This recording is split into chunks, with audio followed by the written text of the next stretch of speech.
Story 1 of 8. NASA's Artemis II crew returns from historic moon mission, reflects on journey and future plans. NASA's Artemis II crew returns from historic moon mission, reflects on journey and future plans. Here's what every outlet agrees on. Artemis II crew members are Commander Reed Wiseman, pilot Victor Glover, mission specialist Christina Koch, and Canadian Space Agency astronaut Jeremy Hansen. The crew splashed down in the Pacific on April 11, 2026, after a nearly 10-day mission.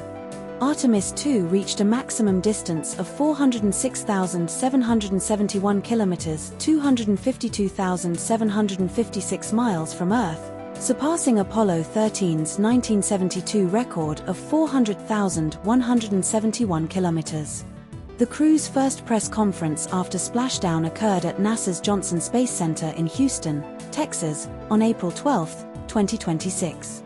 The Artemis II mission was the first crewed lunar flyby since Apollo 17 in 1972 and included the first woman, first black astronaut, and first non-American, Canadian, on such a mission. But not all outlets told the same story. ABC states the crew splashed down on April 17, 2026, while ABC and Guardian both confirm splashdown occurred on April 11, 2026, likely a typo in Article 1's timestamp. ABC's Article 1 mentions the press conference occurred a week on from splashdown, April 18, but Articles 2 and 3 confirm it was April 12, 2026. Guardian describes the maximum distance as 406,771 kilometers, while ABC does not specify an exact number but confirms it surpassed Apollo 13's record. This story was covered by ABC News and The Guardian. Story 2 of 8. Prince Harry and Meghan's 2026 Australian visit, charity work, commercial events, and public reception. Prince Harry and Meghan's 2026 Australian visit, charity work, commercial events, and public reception. Here's what every outlet agrees on. Prince Harry and Meghan arrived in Melbourne on April 16, 2026, via a commercial Qantas flight from the US. Their itinerary includes visits to Melbourne's Royal Children's Hospital, a women's homeless shelter, and the Australian War Memorial in Canberra. Meghan will headline a $2,699 to $3,199 luxury wellness retreat, Her Best Life, in Sydney on April 19 to 21, 2026. Harry will speak at the Inter-Edge Psychosocial Safety Summit in Melbourne on April 18, 2026, with tickets ranging from $498 to $2,378.65. The couple's visit is not an official royal tour. They are no longer working royals and are traveling privately. But not all outlets told the same story. The Guardian and ABC described the couple's flight arrival as unnoticed by most passengers, while Newscomau claims passengers were dumbfounded and one said they basically slipped off quickly. Newscomau reports Meghan's retreat tickets start at $2,699, while The Guardian specifies $2,699 for standard and $3,199 for VIP. No contradiction in values, but phrasing differs. ABC states Harry's Movember event is unknown if he will kick a footy, but Newscomau does not mention this event at all. This story was covered by ABC News, The Guardian, news.com.au, and SBS News. Story 3 of 8. Trump accuses Australia of failing to support US in Strait of Hormuz crisis. Trump accuses Australia of failing to support US in Strait of Hormuz crisis. Here's what every outlet agrees on. Donald Trump said, "I'm not happy with Australia because they were not there when we asked them to be there regarding the Strait of Hormuz on April 16, 2026, outside the White House." Australia's Defence Minister Richard Marles stated, "We've not received a specific request in relation to the Strait of Hormuz on April 16 to 17, 2026. Australia has deployed an E-7 Wedgetail surveillance aircraft to the Gulf region, initially for 4 weeks, with its deployment extended for another month." Prime Minister Anthony Albanese announced purchases of 100 million litres of diesel from Brunei and South Korea on April 16, 2026, due to fuel supply concerns from the Strait of Hormuz blockade. Australia is participating in a summit hosted by the UK and France on April 17, 2026, Paris time, to discuss safeguarding shipping in the Strait of Hormuz. But not all outlets told the same story. Donald Trump claims Australia was asked to assist in the Strait of Hormuz, but Australian officials including Richard Marles and Jim Chalmers state no specific request was made. Trump previously stated in March 2026 on Truth Social that the US no longer needs help from allies like Australia, yet he later accused Australia of not supporting the US in the Strait of Hormuz. Trump demanded allies spend 3.5% of GDP on defense, but Australia's announced spending, 2.3 to 2.4% by 2033, falls short of this target, though the government argues it is still increasing defense investment. This story was covered by ABC News, The Guardian, and news.com.au. Story 4 of 8. Elijah Hollands' erratic AFL performance and mental health concerns after Carlton's loss to Collingwood. Elijah Hollands' erratic AFL performance and mental health concerns after Carlton's loss to Collingwood. Here's what every outlet agrees on. Elijah Hollands played 60%, the age, 75%, ABC, of the match against Collingwood, registering just one disposal, a kick, in Carlton's 13.10, 88, to 12.11, 83, loss on the 17th of April, 2026 at the MCG. Carlton coach Michael Voss stated Hollands was pretty shattered with his performance and really disappointed with how he started the game, feeling he had let me down. Hollands was benched for most of the last quarter, with Voss citing constant conversations with him during the match and noting he wasn't having a great night. Hollands previously spoke to The Age in October 2025 about battling anxiety and alcohol use, including a match where he had a mini panic attack on field and struggled to breathe. Hollands was delisted by Carlton at the end of the 2025 season but re-signed after summer training, playing all 6 games this season before the Collingwood match. But not all outlets told the same story.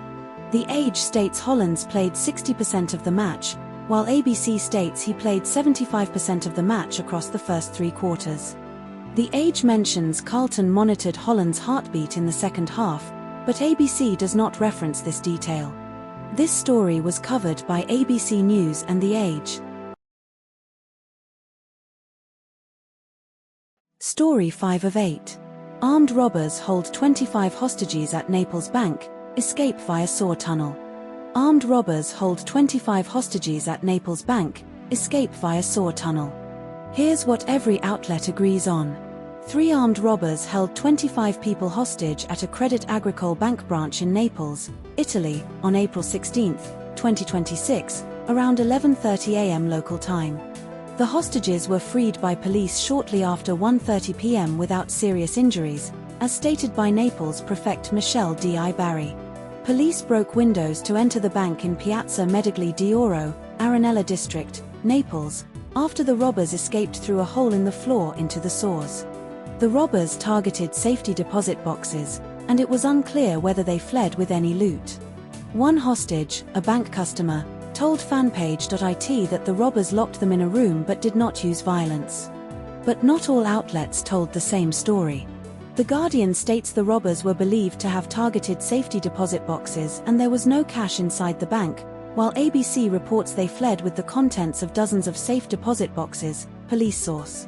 ABC mentions police used stun grenades to clear the bank, but The Guardian does not report this detail. This story was covered by ABC News and The Guardian.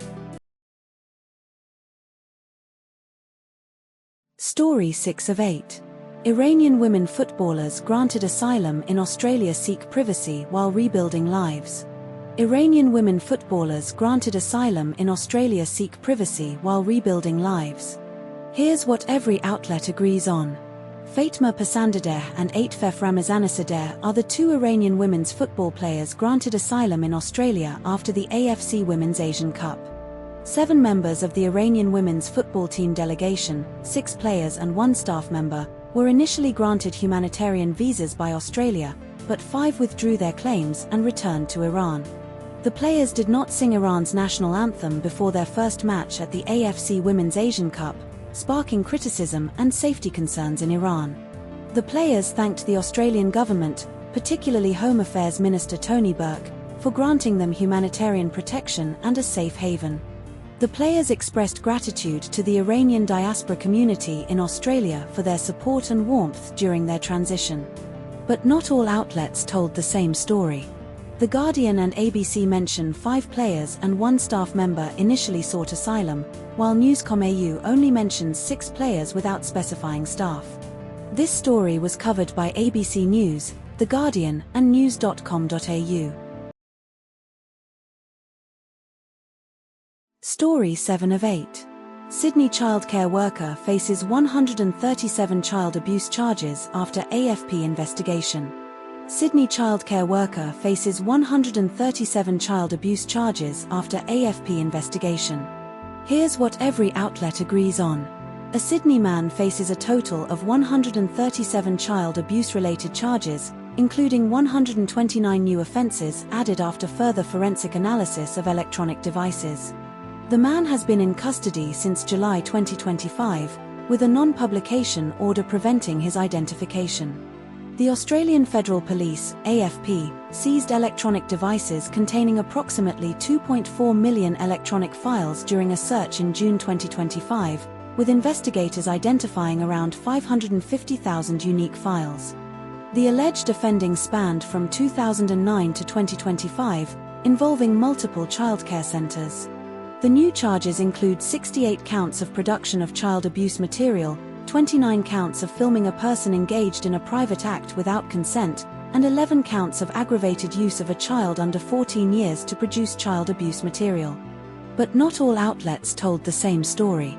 The ABC and SMH state the man was initially charged with 8 counts of using a child to make abusive material, while Newscom.au and The Guardian say he was initially charged with 7 counts. The ABC and SMH mention 18 counts of using a child for the production of abuse material, while Newscom.au, ABC, and Guardian mention 11 counts of aggravated use of a child under 14 years to produce child abuse material, no overlap in phrasing. This story was covered by ABC News, The Guardian, news.com.au, and Sydney Morning Herald. Story 8 of 8. Europe faces jet fuel shortages due to Strait of Hormuz blockade, risking flight disruptions. Europe faces jet fuel shortages due to Strait of Hormuz blockade, risking flight disruptions. Here's what every outlet agrees on. The International Energy Agency, IEA, warned Europe has maybe 6 weeks of jet fuel left as of mid-April 2026, citing blocked shipments from the Middle East. The Strait of Hormuz has been effectively closed since Iran's retaliation against US and Israeli strikes on February 28, 2026, disrupting global oil and jet fuel shipments. IEA Executive Director Fatih Birol stated that if the Strait of Hormuz remains closed, soon we will hear the news that some of the flights from City A to City B might be cancelled as a result of lack of jet fuel. Europe relies on the Middle East for about 75% of its jet fuel imports, with Gulf region exports being the largest global source. Brent crude oil futures prices are over 30% higher than pre-war levels, before February 2026. But not all outlets told the same story. The Guardian and Newscom.au report that the European Commission acknowledges supply issues could occur in the near future for jet fuel, while ABC states UK airlines say there are no current supply issues.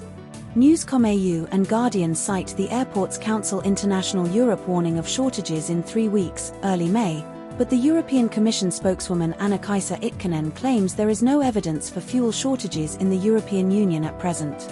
ABC reports Qantas faces up to $800 million in additional fuel costs, while Guardian does not mention specific financial impacts on airlines beyond hedging concerns. This story was covered by ABC News, The Guardian, and news.com.au.